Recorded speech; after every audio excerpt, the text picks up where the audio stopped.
everyone, welcome back to my channel Gyan Gate. So this is something about me you just can read out. If you guys have any doubt, any topic related, then you can follow people on my Instagram page. I will provide you the link in the description box, or you guys can go about and check out. This is a good platform connecting with you guys to solve your problems. So don't forget to follow me on my Instagram page. If you want some notes or PDF related to my videos, so you can join me on my Telegram channel. I will provide that link in the description box.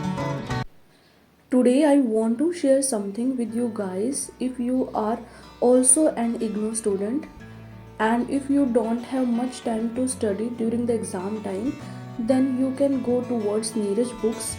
For the past 40 years, Neeraj Publication has been tending to the field of education by developing reference book, sample paper, question bank and so more.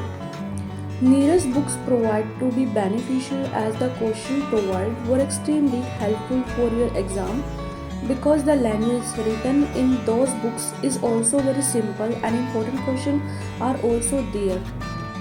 And if you want to purchase these books, then you can use my coupon code GYANGATE so that you will get extra 5% discount, and this coupon code is available only on the official website of Neeraj Publication. So what are you waiting for? Go as soon as possible and purchase those books so that you can get good marks in your exam. I have written the code of all the handwritten notes here. If you want it, then you guys tell me on Telegram and Instagram. I will provide that link in the description box. You have just to pay a small amount. After that you will get these handwritten notes, and these handwritten notes are very important for the point of your exam. And in handwritten notes में वही question लिखे हुए हैं जो आपके exam के point of view से बहुत इंपॉर्टेंट है, एंड जो हैंडरिटन नोट्स है बहुत ही ईजी एंड सिंपल लैंग्वेज में भी लिखा हुआ है. So purchase these handwritten notes so that you can get good marks in your exams. Okay, so आज डिस्कस करेंगे सेंट्रल लिमिट थ्योरम. इससे प्रीवियस वीडियो में मैंने सैम्पलिंग डिस्ट्रीब्यूशन आप लोगों के साथ बहुत अच्छे से एक्सप्लेन किया था. अगर आप लोगों ने वो वाला वीडियो नहीं देखा तो प्लीज़ देख लेना. उसका लिंक मैं आपको आई बटन में दे दूँगी, या फिर आप लोग डिस्क्रिप्शन बॉक्स में, या फिर जो MMPC 05 की प्लेलिस्ट है वहाँ पर आपको वीडियो मिल जाएगी. और मैं ऐसा इसलिए बोल रही हूँ क्योंकि वो वाला सैम्पलिंग डिस्ट्रीब्यूशन इससे इंपॉर्टेंट है, और अगर आप लोग तब तक वो वाला नहीं देखोगे तो आपको ये समझ में नहीं आएगा. तो इस वीडियो से पहले वो वाला वीडियो देखना बहुत ज़रूरी है. आज हम डिस्कस करते हैं कि सेंट्रल लिमिट थ्योरम क्या होती है. So without wasting any time let's get started. So when the population is not normally distributed or is skewed, but the sample size is fairly large, greater than 30, then the sample distribution will approach the shape of normal distribution in case of sampling with replacement.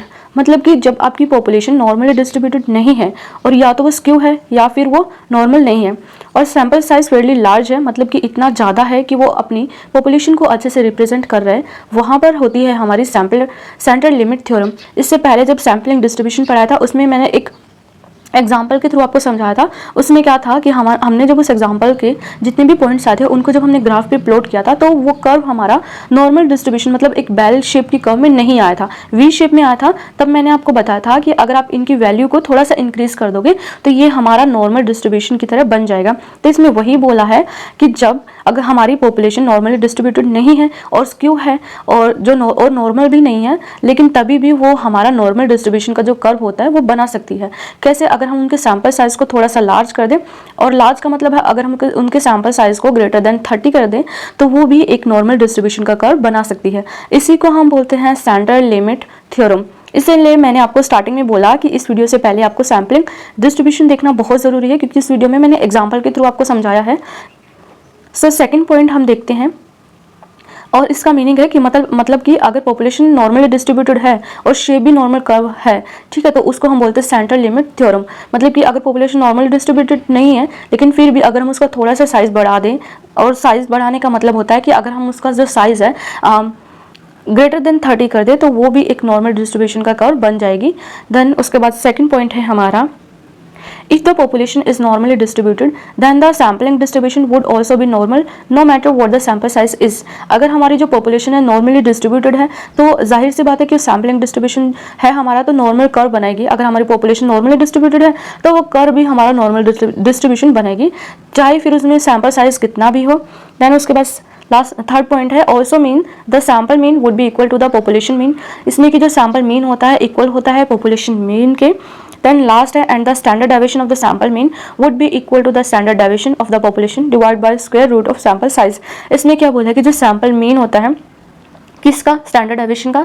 Standard deviation of sample mean किसके equal होता है, standard deviation of population, जब हम उसको divide करते हैं square roots of sample size से.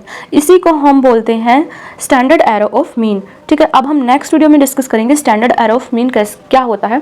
इस वीडियो में मैंने डिस्कस किया सेंट्रल लिमिट ऑफ थ्योरम. अगर आपके एग्जाम में इसका शॉर्ट नोट आता है, तो अगर आप इस जो मेरा हैंड रिटन नोट्स मैंने आपको लिख के दिया, अगर आप उसको इतना भी लिख के आते हो तो आपके अच्छे से मार्क्स आ जाएंगे. और बहुत ईजी लैंग्वेज में मैंने लिखा है और कोशिश भी की है कि आप लोगों को और अच्छे से समझ में करवा पाऊँ मैं. ठीक है, इस वीडियो में मैंने बस इतनी कोशिश की आपको एक ओवरव्यू ऊपर से पता चल जाए. ऐसा नहीं है कि मेरा पढ़ाने का मतलब ये नहीं है कि आप लोग बस इतना पढ़ो और एग्जाम में जाके बैठ जाओ. आपको थोड़ा और ज़्यादा पढ़ना पड़ेगा, लेकिन ये वीडियो पढ़ के आपको थोड़ा सा सेंट्रल लिमिट थ्योरम का मीनिंग आपको समझ में आ गया होगा. ठीक है, और अगर आप लोगों को थोड़ी सी भी प्रॉब्लम है ना, तो आप बैक जाके वीडियो को अच्छे से सुन सकते हो, तो आप लोगों को और अच्छे से समझ में आ जाएगा. मोटे मोटे पॉइंट्स इसके इतने ही थे कि अगर हमारी पॉपुलेशन जो है नॉर्मली डिस्ट्रीब्यूटेड नहीं है, लेकिन अगर हम उसको जो साइज़ है सैम्पल साइज़ अगर हम उसको थोड़ा सा बढ़ा देते हैं, तो तभी भी हमारा वो नॉर्मल डिस्ट्रीब्यूशन का कर्व बना सकता है. ठीक है, और अगर हमारी पॉपुलेशन नॉर्मली डिस्ट्रीब्यूटेड है तब तो कोई प्रॉब्लम नहीं है, तब तो हमारा नॉर्मल डिस्ट्रीब्यूशन का ही कर्व बनाएगी, फिर चाहे उसका सैम्पल साइज़ कितना भी हो. थर्ड पॉइंट में मैंने बताया कि सैम्पल मीन इक्वल होता है इसके equal to the population mean के.